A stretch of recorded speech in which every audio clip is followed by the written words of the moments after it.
Let's talk about Britain and Caroline, how Keir Starmer, what an absolute joke. When you think of the heyday of Margaret Thatcher.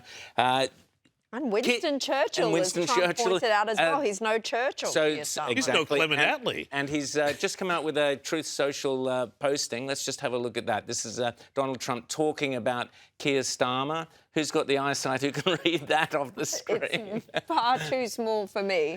Too small for Let me try and pull it up on my phone. Yes. But in the meantime, please Too little, continue. too late, he's telling Keir Starmer. Donald Trump is saying, sorry, mate, you blew it. And he blew it big time. Well, yeah. Caroline?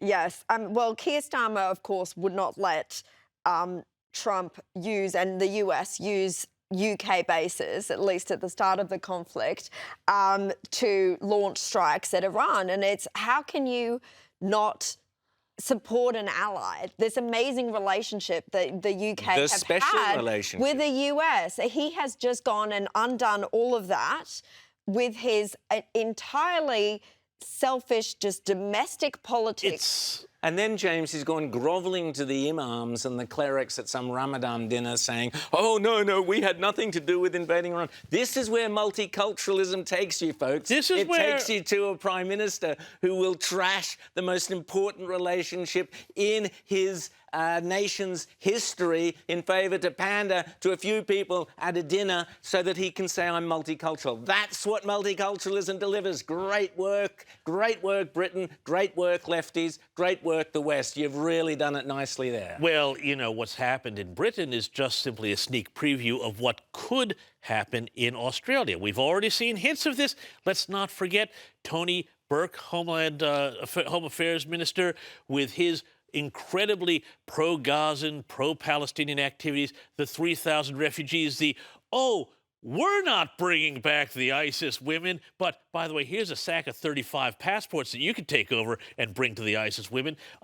Britain, though, is much further down the road because, of course, they've got a much larger Muslim population, and a large proportion of them are very much anti what the West is doing here. The really interesting thing here, to me, is that Britain's Muslim population seems far more radical than the Gulf population. The Gulf Arabs... The Saudis won't let people go and study in Britain because they'll be radicalised. The Saudis, Bahrainis, not the Qataris, but the Emiratis, you know, their governments are all now furious at Starmer, too. They've issued a blast at him. Where were you? Why are you not... And, you know, it's so funny because all they've done is they've let their military run down, too. They don't have the power to project. They don't have ships that work anymore. They don't really have much in the way of planes. They don't have the power to project. But I am told that the British government started to receive requests from the U.S. 16 days before Epic Fury kicked off. And so they had plenty of time to plan, plenty of time to prepare, plenty of time to work out what they were going to do at the very highest cabinet level meetings. And they just said no. But I think there's also another element to this, too, which is also not spoken about enough, too, which is that the influence of China on the British Labour Party, too, is also very sinister. We've had a scandal recently where the spouses of a couple of MPs have been arrested for being Chinese spies or potential Chinese spies. We've seen a lot of other attempts at diplomatic interference. And, of course, we saw the decision by Starmer, which has been sort of going back and forth about Chagos Island, Diego Garcia, which would tremendously benefit China if they could get rid of that massive American presence in the Indian Ocean. So I'll just read out that Donald Trump statement, which is about exactly that. So Donald Trump posted this morning on Truth Social, quote, "The United Kingdom, our once great ally, maybe the greatest of them all, is finally giving serious thought to sending 2 aircraft carriers to the Middle East. That's okay, Prime Minister Starmer. We don't need them any longer. But we will remember. We don't need people that join wars after we've already won."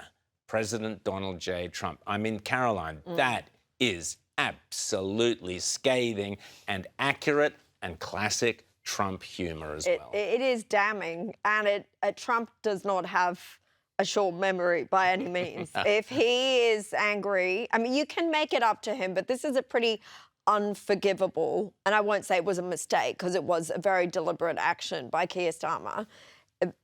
this is unforgivable, I think, for Trump, because it has caused lasting, real damage in the relationship between the US and the UK. That was an absolutely And still, damning Keir post. Starmer didn't get indigestion at his iftar dinner, so I guess it's all Well, okay. no, but I mean, it is. What a joke. But the consequences here are really, really huge. And, you know, I get so sick. I get so sick of people on the left saying, oh, Donald Trump is out there trashing institutions. Donald Trump is out there trashing the West.